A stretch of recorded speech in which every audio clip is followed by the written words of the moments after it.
two things. One, people absolutely have a fear of getting older. And secondly, they absolutely have a fear of dying.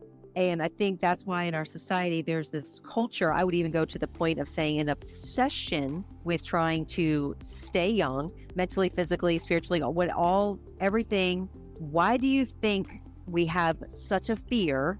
And how much of that do you think influenced or impacted the idea of taking everything that you know and putting it specifically towards this challenge?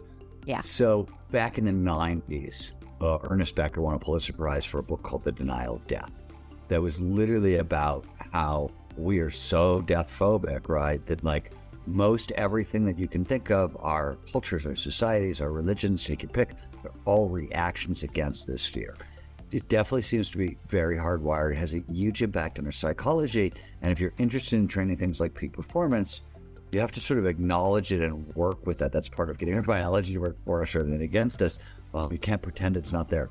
So that's part of it. I, by the way, use a Tibetan death practice. So every day when I hike my dogs, there's a standard Tibetan death practice, which is a 3-line mantra, which is everything isn't permanent. Death comes without a warning. This body too will be a corpse someday. And I repeat it to myself for at least 5 to 10 minutes every time I'm hiking my dogs. That's really positive. So recognizing that change is foundational to life is part of what you do to maintain a healthy mindset towards aging.